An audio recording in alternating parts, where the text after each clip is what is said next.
Okay, here we go. Having done a little prelude to vector spaces and talked about organizing together into groupings similar mathematical objects and assigning potentially new definitions of addition and scalar multiplication, let's go ahead and see where that leads us. Get comfortable. This might take a while. If it takes way a while, then I'm going to split this video up into two smaller videos, so I guess you'll find that out when you get to the end of this one and it's not done. There will be a second one to follow it. So we're going to talk about the 10 properties or rules that vector spaces obey, and we're going to talk about how we show that systems we've gathered together and applied these new definitions of addition and scalar multiplication to are or are not vector spaces. So vector spaces are systems of mathematical items that look similar and are able to interact in predefined ways. If this interaction happens while we're obeying a bunch of rules, those 10 rules, then we have a vector space. And if we break even one of those rules, then we don't have a vector space. So having what we did in the last slides, we're going to turn into mathematical lawyers. We're going to look at rules and precedent and proving things down to the last little detail. To take one of our collections with the definitions and show it's a vector space, we have to show that all 10 of the rules, which are coming up, are obeyed. To show a system is not a vector space, all we have to do is find one of the 10 rules that breaks down. So there's a lot of rules. We're going to break them up into pairs, and we'll follow an example all the way through. The example we're going to use came from the last set of slides. So here's a little bit more formal language. We'll let V, right, capital V, possibly for vector space, right? We'll let that be the set of all 2x2 matrices with the addition and scalar multiplication newly defined as we did in the last slides. Meaning, we're going to take what we thought was addition and break it down and change it so that the sum of two 2x2 matrices gives you a new 2x2 matrix with zeros on the diagonal, but then the regular addition of components off the diagonal. Scalar multiplication, that's the same old, same old. We're going to check if this is a vector space. So again, I hope you're comfortable. This could, you're in it for the long haul here. So the first two rules, we have to show that this collection of things we've made is what's called closed under addition and scalar multiplication.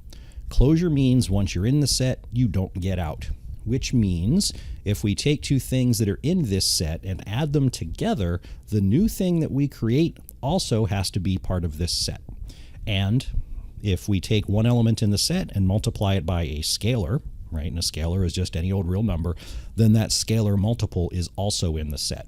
So you're not going to return something out of the set under addition or scalar multiplication. This is pretty straightforward for our collection because as you've seen with the definitions, even with the silly addition that we've made up now, if we take two 2x2 matrices and add them, we get another 2x2 matrix back. So that's closed under addition. And our definition of scalar multiplication also takes a 2x2 matrix, which is in V, and returns a 2x2 matrix, and so the scalar multiple remains in V.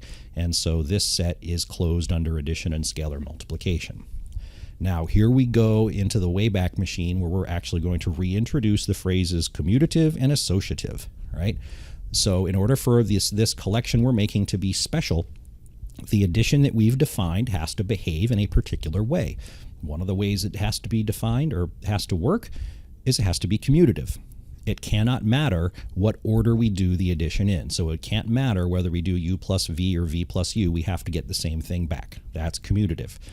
And it can't matter in what order we group things before we try to combine three of them, right? So if we add v plus w before we add u, or whether we add u plus v before we add w, it can't matter. We have to be able to get the same thing with our addition. Okay? Now this does happen with our new addition. If we add a plus b, right, notice the order of the entries in that first 2x2 matrix. It's the a entries plus the b entries. Now, because the entries themselves, that addition is just regular old addition of numbers, right? Inside the matrix, we're not adding matrices anymore. We're just adding numbers. We know how that works. We know that we can reverse the order of addition. So things like A21 plus B21 is the same as B21 plus A21. And having made that switch, that's the matrix that we would get if we had added B plus A instead of A plus B. So A plus B, B plus A, they return the same thing. Similarly, if we add B and C first and then add A, the individual entries would be grouped like this. But since, again, those individual entries are being added up in the realm of just regular old numbers, we know that we can rearrange those additions, and that's the order that would have happened if we had added A plus B first, right? So the ordering of addition doesn't matter. This particular silly addition that we've made is both commutative and associative. Next up, rules 5 and 6. Within this system that we've created, we have to be able to find something called the additive identity. Now, think about this symbol 0 really is just a symbol for the moment, okay? It doesn't necessarily mean the number 0. It means the additive identity. And the additive identity is the thing that you can add to something else and leave that thing unchanged, right? So in numbers, the number 0 plus 5 gives you back 5, right? So 0 is the additive identity. In this context, we want that to be broader. So 0 is whatever thing in this collection we can find that we can add to an entry called U and return U right back again, right? So that's the additive identity. We have to be able to find one. We also have to be able to find an additive inverse. Now, an additive inverse is the thing we add to something else that will cancel it and return back whatever is the additive identity. Okay, so if we're talking about 2x2 matrices and we're looking for an additive identity, we're looking for a 2x2 matrix that when we add it to an arbitrary 2x2 matrix, we'll leave that arbitrary matrix unchanged. So the candidate is probably the matrix of all zeros. If we add this 2x2 matrix to any other, it should leave that other one unchanged. But that's not necessarily going to work, because if we add the matrix of 4 zeros to a general 2x2 matrix, we do not get back that second general matrix anymore because we're wiping out the diagonal entries with our new addition. And try as we might, there are no other 2x2 matrices that will play the role of this additive identity, and so the system is broken. It took us until rule 5, but we finally found a rule that this particular new definition of addition is not going to work with. So sadly, after all that work, it turns out that this new system of 2x2 matrices with the new addition does not form a vector space, because we came to one of the 10 properties that doesn't hold up. And in fact, it's worse than that, because let me flash back here. Okay, Rule 5 says there's an additive identity. Rule 6 implies that you have an additive identity and you're looking to get it back by adding an element and its inverse. Well, since we can't even find the additive identity out of Rule 5, there is no point even proceeding to Rule 6. So that's disappointing, but we're going to move on and look at the rest of the vector space properties anyway, just to see them, because now we've seen all 10. Okay, these 4 put together are mostly about scalar multiplication and how it works. It has to be distributive. So there's another word you've learned a long time ago that's coming back here, and it's very important. Rules 8 and 9, I don't want to say they're trivial, but it's rare that we ever examine them deeply. So take a look at them, make sure you understand what they say, but don't sweat them too much. 10 is interesting. Rule 10 says the scalar, number 1, has to do the job you think it should do, meaning no matter what this vector space is, if I take the scalar 1, my scalar multiplication must be defined in a way that the number 1 times one of my vectors in my vector space has to give me that vector right back. Okay, the number 1 needs to be able to do its job. If our scalar multiplication is so crazy that 1 can't do its job as a scalar multiple, then this will not be a vector space. Here's a case where that number 10 breaks down. So let's go back, let's regather all 2x2 matrices. This time, instead of using scalar multiplication as we always have, we're going to tweak it. And we're going to say, okay, this scalar k wants to multiply the 2x2 matrix. We're going to go ahead and do it almost the way we always have before, but we're going to make the off-diagonal entries negative. This is a new potential definition for scalar multiplication. With this definition, if we take the number 1 and multiply it by a matrix A, we will not get the matrix A back again. So this is that property 10 breaking down. This was a bad attempt at defining a scalar multiplication. I mean, yeah, it's a scalar multiplication, but it immediately destroys property number 10 of vector spaces.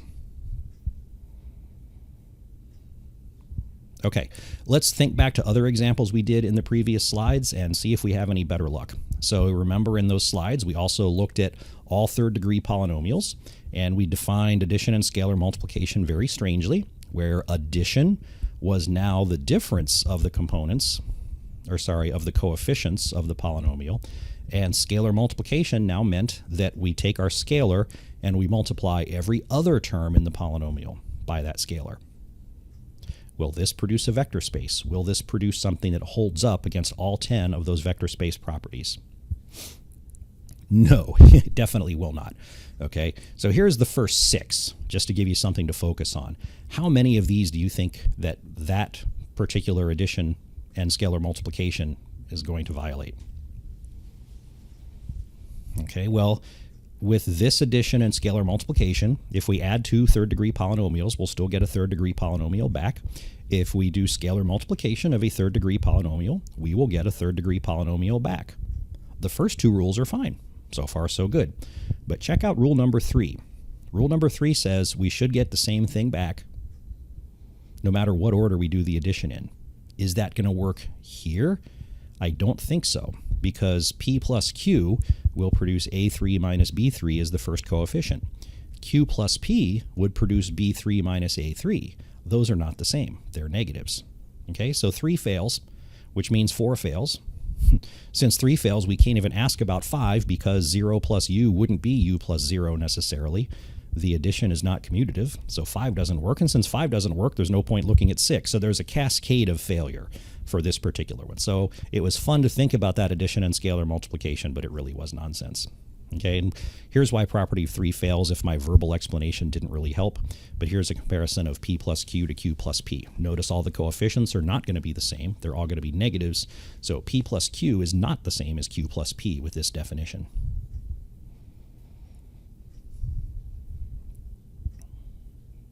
Okay, here was the 4th of 4 different tries we made in the previous slides of coming up with a new system with newly defined addition and scalar multiplication. This was the strangest of the bunch, where we said, okay, we're just going to take real numbers. And the plus symbol for real numbers is now going to mean if we want to do u plus v, right, or u added to v, that now means we're actually going to do the numeric multiple of those 2 values. And the scalar multiple k times a vector u, and by the word vector, I don't necessarily mean pointy brackets, list, list, list. I just mean an entry in this potential vector space, right? K times vector u is u raised to that scalar value. This is so weird, it can't be a vector space, right? Well, let's start looking. So, again, the rules. If u and v are in v, then u plus v has to be in v. Well, this holds up. Even with this new definition of addition, we take in 2 real numbers and we produce a real number. So far, so good. With scalar multiplication, it's a strange definition for it, but we take in a scalar and a real number and we get a real number back. So closure under addition and scalar multiplication. How about commutative? Well, u plus v gives the product uv. Now that's just numeric multiplication, and uv times vu are the same thing. And when we write it vu, we've now written what we would have gotten with v plus u instead of u plus v. So u plus v and v plus u, they give us the same value back. Associativity kind of works the same way. Maybe, I don't know how deeply you want to look into this, you can trust me, but when we apply the definition of the plus symbol now, we get 3 things multiplied together. We are allowed to regroup them because it's just numeric multiplication. And so regardless of which end of that string you start with, you end up at the same result. All right. Is there an additive identity here? Will we be able to find a member of this collection that plays the role of an additive identity? Remember, the symbol 0 here is a symbol. It's not necessarily the number 0. It's the thing we can find that when we add with our new addition to some arbitrary element u, we leave u unchanged. Well, in this system, it turns out that the additive identity is actually the number 1, because with this new definition of addition, 1 plus u, 1 added to u, is 1 times u, which is u, in either order. So the 0, the additive identity in this system, is actually the number 1. That's cool. We also need to find additive inverse. Now, we're normally used to using a negative sign to mean a numeric negative to be an additive inverse. But again, think past that. The negative sign is a symbol here. The pairing of u and negative u just means we have a pair of partners that when we add them together, we get back the thing that's the additive identity. Not necessarily the value 0, but we add u plus its inverse and return the additive identity. In this system, the additive identity is the number 1. And therefore, in this system, the additive inverse, quote-unquote negative u, is actually the numeric reciprocal, because with this new addition, u added to 1 over u is the product u times 1 over u, which is the number 1, which is the additive inverse in this system. So for this weird system, 5 and 6 hold up. There is an additive identity and there are additive inverses. How's your brain doing so far? Does it hurt? Okay, more rules. Okay, scalar multiplication is distributive. The distribution works through the power of exponents in this case. If you want to pause and follow that trail, go ahead. 8 and 9, you know, you've got the pause button. You can go look at this stuff if you want to, right? You can see how this works down. Again, it works through the power of exponents. A lot of strange stuff going on here. If 8 and 9 don't make sense, I wouldn't sweat it a whole lot. Let's stop at number 10 again. Let's make sure that the number 1 is allowed to do its job. In this context, the scalar 1 times u is u to the first, which is u, so 1 times u is u, even with this new scalar multiplication. So, what do you know? That weirdo definition of addition and scalar multiplication coupled with the set of all real numbers actually produced a whole vector space. So from now on, for the rest of your life, you would be able to use that addition and scalar multiplication on all your real numbers if you wanted to. You'd have to explain a lot of things to people, but you could do it. Vector spaces are special coherent systems of numbers with operations. All your life you've been using a particular combination of operations. It's not the only one that's there, and it's not the only one that's available. So in this new vector space we just made up, we could imagine a universe where that's always been the definition, and in that universe 4 plus 5 is 20. In our universe 4 plus 5 is 9, but that's not special. It's just a different case. And that's what vector spaces are. So in the first 2 sets of slides, we've learned about gathering elements and making definitions of addition and scalar multiplication. Here we took a look at the 10 rules that have to be obeyed by your new system for it to be a vector space. Frankly, it's easier to show that something is not a vector space because you only have to find one of the rules that breaks down. But vector spaces are cool. In the next section, we will see something called subspaces. And as this week wraps up, we'll talk a little bit about why you have to know this stuff anyway.